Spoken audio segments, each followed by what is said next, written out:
A century ago, a virus infected a third of the planet, killing tens of millions. As the world is ravaged by another virus today, did we learn anything from the deadliest pandemic in modern history? I'm Imran Garta, and our newsmaker today is the Spanish flu.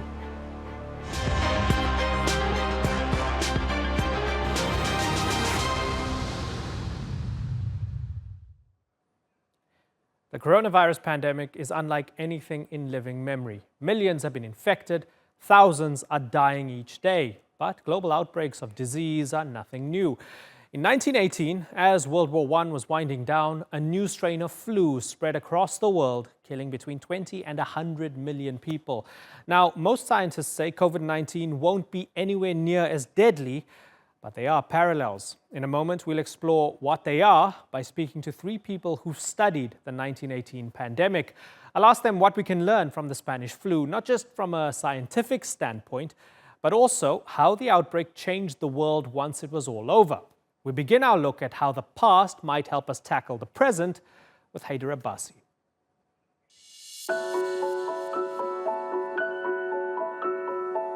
As World War I was coming to an end, a new enemy appeared, one that would be deadlier than any conflict that had ever come before.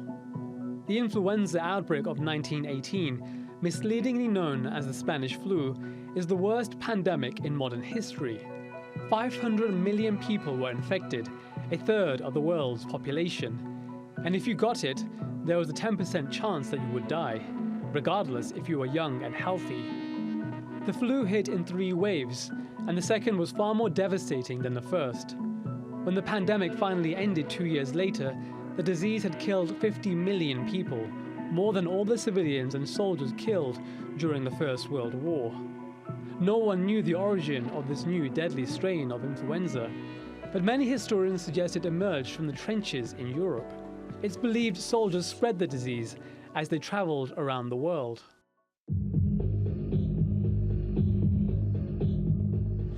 There have been numerous comparisons between the Spanish flu and COVID-19, but how similar are they? Like the novel coronavirus, the Spanish flu hadn't been seen before, was highly contagious, and spread rapidly. It also affected more men than women. But there are vast differences in how the two viruses were treated. Doctors in the 1900s didn't recognize the flu as a virus and had no treatments for it. The novel coronavirus was identified almost immediately, its genome sequenced within weeks, and the origin narrowed down, quite likely to be from bats. And unlike in 1918, today there are intensive care units and medical staff who specialize in infectious diseases. None of this existed during the Spanish flu pandemic, but doctors in the early 20th century understood that crowds helped to spread the flu and, like today, recommended social distancing. There's also a difference in how both pandemics have been reported. The Spanish flu was kept off the front pages by countries involved in the war. The first country to widely report on it was Spain, which was neutral during the conflict. This is how the flu earned its name. Compare this with today, where people are flooded with reports on COVID-19 everywhere they turn. But despite these crucial differences, what lessons can be learned from this pandemic of the past? Haider Abbasi, The Newsmakers. Well, let's delve into the similarities and differences with the experts now. Historian John Barry is in New Orleans. He's the author of The Great Influenza, the story of the deadliest pandemic in history. In Paris is science journalist Laura Spinney, who wrote the book Pale Rider, The Spanish Flu of 1918 and How It Changed the World. And Howard Phillips is a history professor at the University of Cape Town and author of In a Time of Plague, Memories of the Spanish Flu Epidemic of 1918 in South Africa. Really good to have you all on the panel at the same time. Looking forward to hearing your thoughts. Feel free to jump in anytime. Don't wait for me to bring you into the discussion.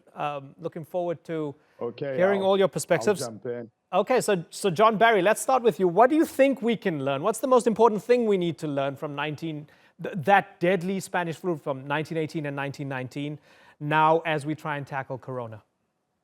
Okay, well, first, I don't think the war had a tremendous amount to do with the spread. The disease was probably in China in 1917. It was in rural Kansas in January 1918. It was in New York City by February 1918, probably in January. That's before there was any notice of military installation. I think the movement of troops may have accelerated the spread, but it would have happened anyway. As far as the lessons, I think the biggest lesson is to tell the truth. Some governments around the world have done that. Some have not. I think if you expect to have compliance with social distancing measures, and they won't work if people don't do them, then the truth has to be told and the public has to be trusted with it. You think the Chinese are telling us the full story? No. Okay.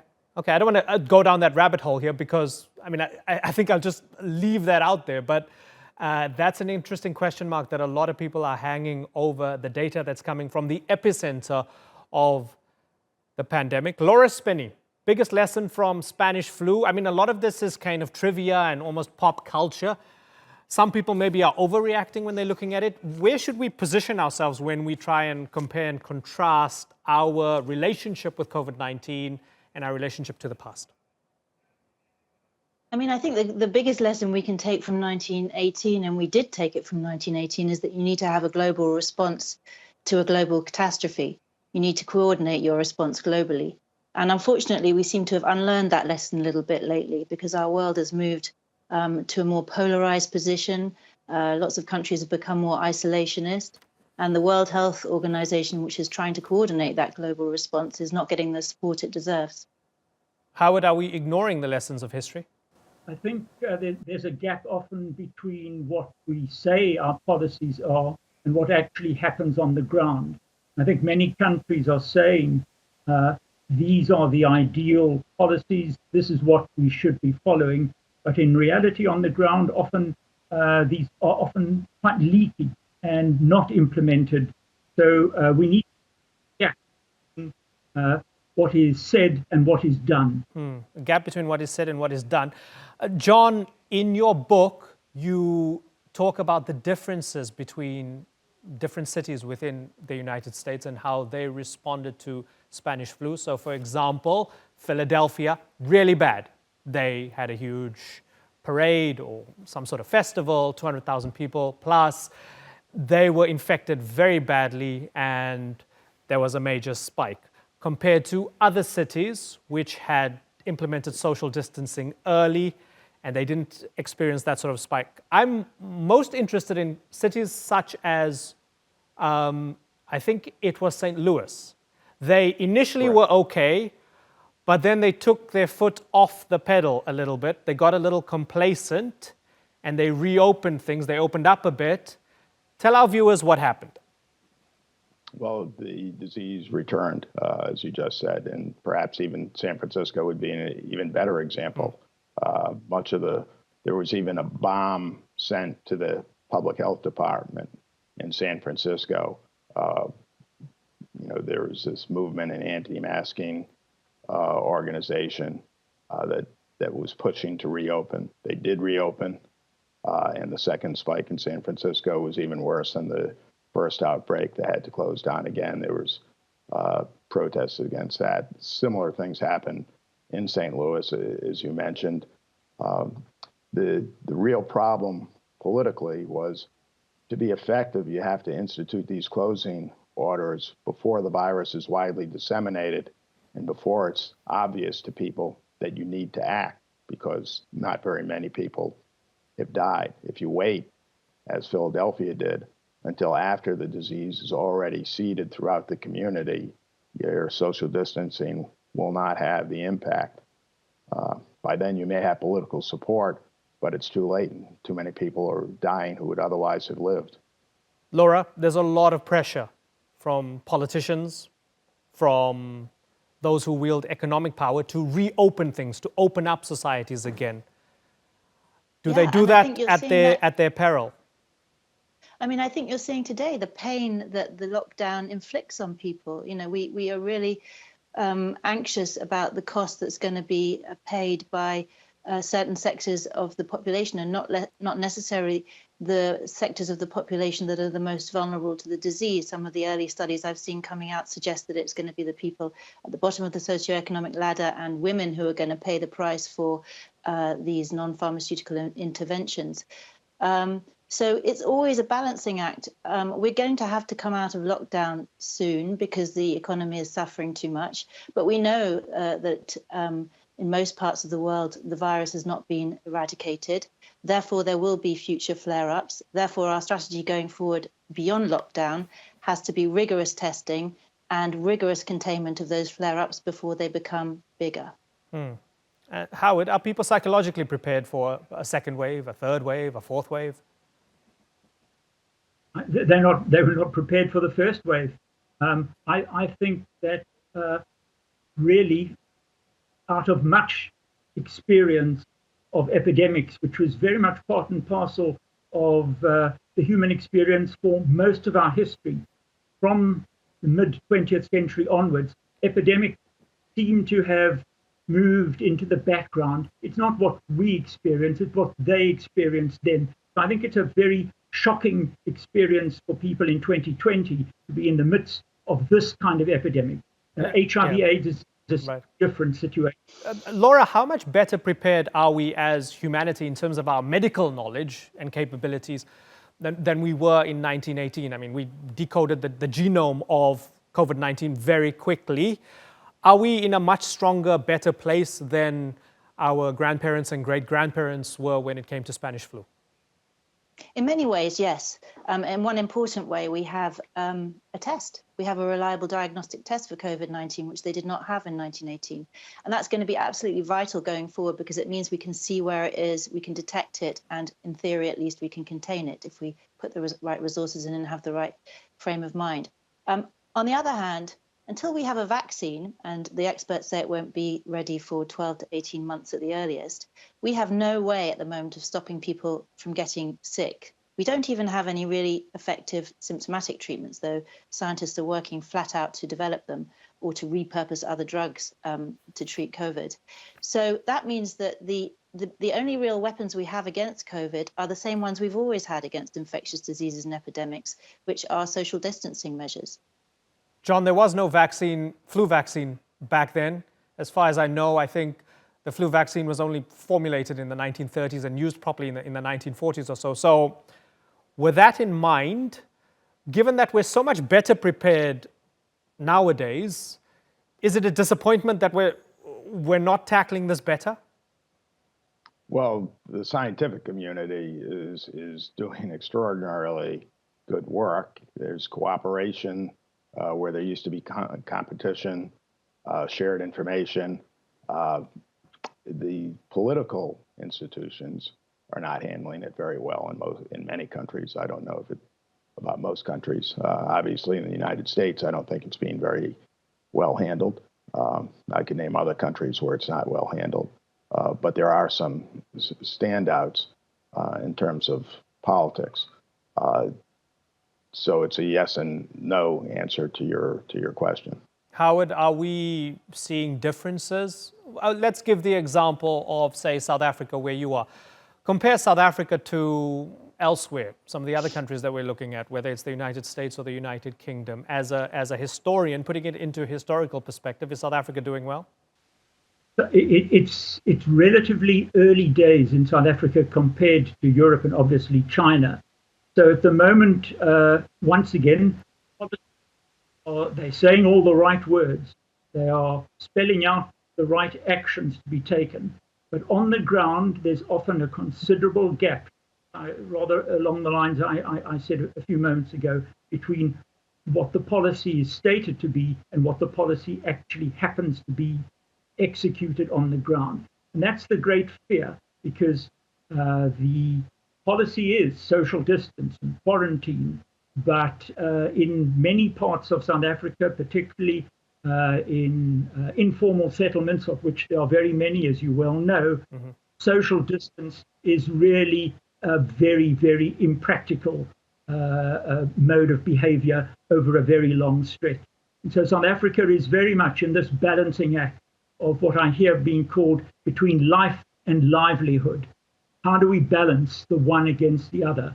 And that is, I think, where we are at the moment. Tomorrow night, President Ramaphosa is going to make an announcement about easing the restrictions. We wait to see, with great anxiety, to see what will follow. John, remind us how Spanish flu hit different countries differently, and which were the hardest hit more than 100 years ago. Well, India was probably the hardest hit country in the world. Possibly as many as 20 million people, conceivably even more than that, died in India alone. The West tended to have a lower case mortality rate, not because medicine was any better, but probably because influenza viruses or other influenza viruses had circulated there, and the immune system did provide some cross protection. There were places that had never seen an influenza virus of any kind, so-called virgin populations, and in those places, extremely hard hit. Some isolated islands in the Pacific, 22% of the entire population dead, and that's not an estimate. That's a good number. There were isolated villages in the interior of Africa, in Alaska, in the United States, in Labrador, in Canada, both jungle and frozen tundra, where you would go to a village and see almost 100% mortality. Not necessarily because the virus killed them, but because everybody got sick at the same time. No one could even keep someone else hydrated. Laura, you want to come in? Yeah, I mean, there was huge variation, and a lot of it, I think, also was determined by poverty, by socioeconomic factors, which varied, of course, enormously across the globe. People used to say that flu was a democratic disease. Well, it may be, but as others have pointed out, it struck a very undemocratic society. What sort of socioeconomic and political ripples can we expect post COVID-19? Is it going to fundamentally change the societies we live in? The policymakers, of course, say, yes, this is the moment. This is a watershed. But between policy and action, there is a very considerable gap. So in the midst of the fear and threat and anxiety of a pandemic, of course, everyone says we must change and we cannot go on as we have. 1918, that was being said in the midst of the pandemic. It's being said in the midst of 2020 pandemic. After 1918, it really didn't last very long. Yeah. I'm afraid it's not a good track record of following through on what is said and preached and promised in the midst of a pandemic, into actually implementing what is in reality often relatively brief. It's important, Imran, to remember that the Spanish flu was relatively speedy in its in the way in which it went through societies, because it was so infectious. It either killed or infected people, and they built up immunity. So it really is a matter of, at its height, 2 months. I'm not sure that is true of coronavirus. We're dealing with somewhat different viruses and the way in which they impact. And that's an important difference between the two. Yeah. Talking to a bunch of medical experts on this show, a couple of things seem to be certain so far, even though there are some mysteries surrounding COVID-19. One of them is that it seems to be more infectious than Spanish flu was, but of course the mortality rate is much less, and it's targeting older people, whereas Spanish flu created what they call a cytokine storm, which tended to have the immune systems overreact of young people, and they bore the brunt of it. Laura, your book is called The Spanish Flu of 1918 and How It Changed the World. And I wonder, when I studied history in high school, we were told there was World War I, and then it ended, and then there was a bit of an economic boom, and Great Gatsby and all of that, and then bust, Great Depression, rise of fascism, World War II. Do people underplay the effects of the pandemic during that period between World War I and World War II, Laura? I think they do. I think there hasn't been enough research on it. I think if you remember that the estimate of the global death toll of the Spanish flu gradually rose over the 20th century as more work was done on it and more was understood about it. In the 20s, it was thought to have killed roughly the same as the First World War.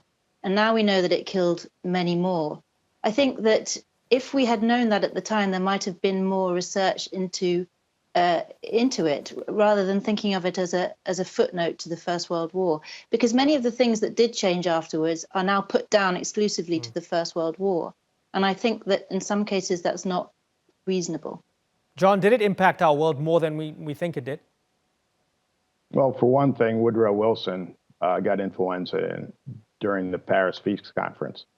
And it was very commonly noted at the time and by scientists that mental disorders were second only to lung problems. Wilson was clearly disoriented. Everyone around him commented on it prior to getting sick. He stuck to the principles that America had entered the war for, at least supposedly. He ended up caving in on pretty much everything to Clemenceau, the French premier, after he got sick. Both physically weak, mentally disoriented. So you could argue that the peace treaty that came out of the war was deeply flawed, probably led to World War II. That may or may not have happened. Maybe Wilson would have caved in anyway. But the fact is, he did get sick. He was completely disoriented. He caved in, and the result was a farce of a peace treaty. That's totally fascinating. Maybe Woodrow Wilson was just really sick and I guess you're saying incapable of being his usual self at the peace treaty? Everyone around him made that observation. Fascinating. Howard, let me circle that back to you. When we look at the impact of Spanish flu, not only in terms of how it affected us scientifically, medically, economically, politically, just to what extent did it fundamentally change our world in the years and decades to come? Imran, there's a whole dimension which really hasn't been given much attention. If, as you pointed out, the majority of people who were killed by the flu were young adults, many of them are young parents, which means, of course, that they leave orphans. They leave orphans on a scale without precedent in human history. And the consequences of that go right through the lives of those orphans until they themselves become parents and beyond. So how do you measure the psychological and emotional impact of losing your parent and often the family disrupted or broken as a result of that? One of the most poignant comments made to me was by a man who was 10 years old when his mother died in 1918. And I spoke to him right at the end of his life when he was 90. And he said to me, my mother was 10 when she died in 1918. I have missed her ever since. So you tell me about the impact at a personal level. It's not documented, it's not recorded, but my goodness, how many million times must those experiences have been replicated by the orphans created almost overnight by the Spanish flu? And as far as I know, that's one of the reasons why they call them the lost generation, because of the double whammy of World War I and the Spanish flu hitting this generation. Tens of millions of people dying within such a short space of time. Laura, will our grandchildren and great-grandchildren be talking about this particular moment in history with the same amount of interest as we are talking about Spanish flu? This is the $64,000 question. I mean, when I wrote my book about the Spanish flu 2 years ago, it was because it seemed to me that nobody was talking about it. Everybody was talking about the centenary of the Great War, of the First World War, and not about the centenary of this other disaster, which was so much worse in terms of loss of human life. So it seemed to me there was a hole in collective memory. Now, 2 years on, I find that I'm talking about nothing else. So I think there's a strange feature of our historical memory, which is that when a pandemic happens again, it revives the old one somehow. which wasn't there for a while. But somehow it's there. I mean, as I wrote in my book, it seems to me that the Spanish flu is a collection, and it touches on what Howard was just saying. The Spanish flu is remembered as millions of discrete individual memories, millions of individual tragedies, and not as a sort of single event that happened to humanity that is described in the history books. Whether it'll ever take on that status, I don't know, but I think it does have to take on that status for our grandchildren and great-grandchildren to talk about it some way down the line. Perhaps COVID-19 will contribute to a bigger sort of memory of Spanish flu and of itself at the same time. But I kind of share Howard's skepticism about that. We seem more likely to forget and then panic when the next one comes along. It's been a pleasure talking to all of you. Unfortunately, I'm out of time. John, Laura, and Howard, thank you very much for joining us here on this edition of The Newsmakers. And thank you so much for watching. We'll see you next time. Bye-bye.